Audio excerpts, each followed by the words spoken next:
Panthers party ने भी दर्जनों के हिसाब से इलेक्शन कमीशन को कंप्लेंट्स की थी कि भारी पैमाने के ऊपर इसमें इरेगुलरिटीज़ हुई हैं, अनियमितताएँ हुई हैं। लेकिन उन तमाम शिकायतों को रद्दी की पेटी में डाल दिया गया और मजबूर होकर पैंथर्स पार्टी को आरटीआई लगानी पड़ी और कई महीनों के बाद उसका जवाब मिला है,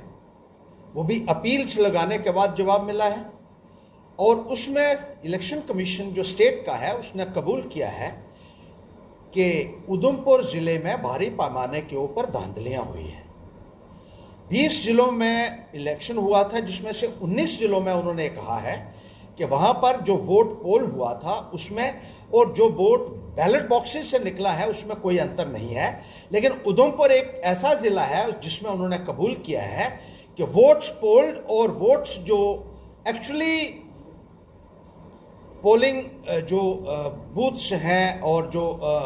बैलेट बॉक्सेस हैं उनमें मेल नहीं खा रहा है। और लगभग सारी कॉन्स्टिट्यूंसीज में 14 की 14 सीटों के ऊपर जो है वो धांधलियां हुई हैं। उन्होंने ये कबूल किया है कि 12 सीट्स जो हैं 14 में से, इन सीटों के ऊपर वोट्स पोल्ड और बैलेट बॉक्सेस से जो वोट निकला है इनमें डिफरेंसेस हैं। और ये सिर्फ उधमपुर ज़िले में देखने को मिला है, बाकी 19 ज़िलों में ऐसी कोई बात नहीं है। एक जो हमारा ये था कि भारी पैमाने के ऊपर धांधलियां हुई हैं वो इलेक्शन कमीशन ने खुद कबूल किया है। इसके अलावा हमने ये भी कहा था कि ज़िला उधमपुर में जो स्ट्रांग रूम बनाए गए थे जिनको लॉक लगाया जाता है बाहर से, और स्ट्रांग रूम का मतलब ये होता है कि वहाँ चिड़ी भी परिंदा भी पार नहीं फटक सकता है। जब उसको खोलना होता है तो उसके लिए तमाम पॉलिटिकल पार्टीज के एजेंट्स को बुलाया जाता है वहाँ और उसके बाद उनको खोला जाता है काउंटिंग वाले दिन। लेकिन उन रूम्स को जो है ओपन रखा गया था ज़िला उधमपुर में और वुडन कंपार्टमेंट्स बनाए गए थे 6-6 फुट ऊंचे, जिसमें बैलेट बॉक्सेस रखे गए थे, जो अपने आप में एक ग्लेरिंग एग्जाम्पल है पॉलिटिकल करप्शन का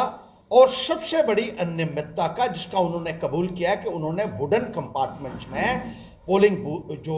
बैलेट बॉक्सेस हैं उनको रखा गया था। इसी तरीके से वोट्स की मिक्सिंग के बारे में हमने पूछा था कि ये कौन से कानून के तहत आपने किया, क्योंकि आज तक कभी भी वोट की मिक्सिंग नहीं हुई थी। तो उन्होंने ये कबूल किया है कि इलेक्शन के बाद ये फैसला लिया गया और काउंटिंग से चंद रोज पहले ये फैसला किया गया कि 5-5, 6-6 पोलिंग बूथ्स के वोट्स जो हैं वो इकट्ठे कर दिए जाएं और डब्बे में डाल दिए जाएं, ताकि किसी को ये पता ही ना चले कि कौन से पोलिंग बूथ से किसको कितने वोट मिले हैं। और ये भी कबूल किया है कि किसी पॉलिटिकल पार्टी के साथ उन्होंने इस संदर्भ में कोई भी जो है बात नहीं की है और कोई भी इसके ऊपर कंसल्टेशन या कंसेंसस नहीं हुआ है। और 16 दिसंबर को इलेक्शन होने के बाद यह फैसला लिया गया कि पोलिंग बूथ्स के वोट्स को मिक्स किया जाए, एक साजिश के तहत यह भी किया गया। इसी तरीके से हमने ये कहा था कि यह पहली बारी हुआ है कि पोलिंग एजेंट्स जो उधमपुर में थे पैंथर्स पार्टी के, उनको बैलेट बॉक्सेस के साथ स्ट्रांग रूम तक नहीं जाने दिया और इलेक्शन कमीशन ने कहा है कि हमने मना नहीं किया था। तो ये डिस्ट्रिक्ट एडमिनिस्ट्रेशन ने जो है ये जिम्मेदारी उनके ऊपर आई है और उन लोगों ने जिस तरीके से पोलिंग एजेंट्स को रिफ्यूज़ किया पोलिंग बूथ से जो बैलेट बॉक्सेस से, ये भी अपने आप में एक बहुत बड़ी अनियमितता है जो यहाँ साबित हुई है। 21 दिसंबर को यानी कि काउंटिंग से एक दिन पहले तमाम पॉलिटिकल पार्टीज के लोगों के साथ ज़िला उधमपुर में बात की गई और पैंथर्स पार्टी के किसी भी कैंडिडेट को उस मीटिंग में नहीं बुलाया गया। इस बात को भी उन्होंने तस्लीम किया है और जो अटेंडेंस शीट है उससे भी उन्होंने ये जो है इलेक्शन कमीशन ने दिया है कि ये उधमपुर वालों ने किया है और उन्होंने जो है इनको नहीं बुलाया। जितने भी कंप्लेंट सेंट्रल मिनिस्टर्स के खिलाफ violation of model code of conduct की गई उनके बारे में कोई भी संज्ञान नहीं लिया गया है, इस बात को भी उन्होंने कबूल किया है। और जो गवर्नमेंट मशीनरी का इस्तेमाल करते रहे कैंडिडेट जिनकी हमने शिकायतें की थी उसके बारे में भी इलेक्शन कमीशन खामोश है, उन्होंने कोई भी कार्रवाई उस संदर्भ में नहीं की है। यानी इतने भारी पैमाने के ऊपर अनियमितताएं होने की वजह से हम ये कहना चाहते हैं कि उधमपुर में जो इलेक्शन डीडीसी की हुई है उसको कैंसिल किया जाना चाहिए, क्योंकि अब तो स्टेट इलेक्शन कमीशन ने खुद इस बात को तस्लीम कर लिया है कि ये इतनी रेगुलरिटीज कबूल की है कि अगर स्ट्रांग रूम्स को रूफ ही नहीं था और वोटों कितना वोट पड़ा है और कितना वोट जो है वो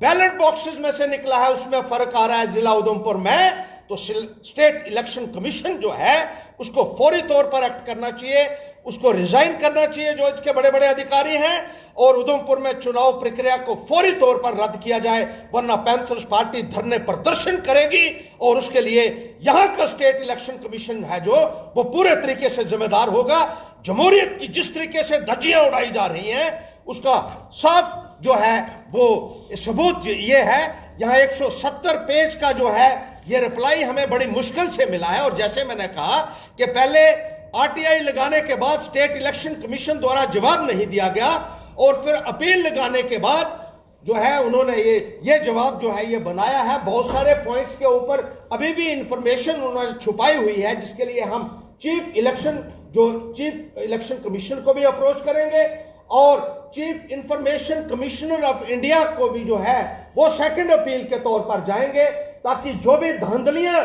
हुई है और अभी तक जिनका पर्दाफाश नहीं हो सका है उसका भी हो सके, और स्टेट इलेक्शन कमीशन को पूरे तरीके से अकाउंटेबल बनाया जा सके कि किस तरीके से जिला उधमपुर में कायदा और कानून की धज्जियां उड़ी और जमहूरियत का कत्ल हुआ है।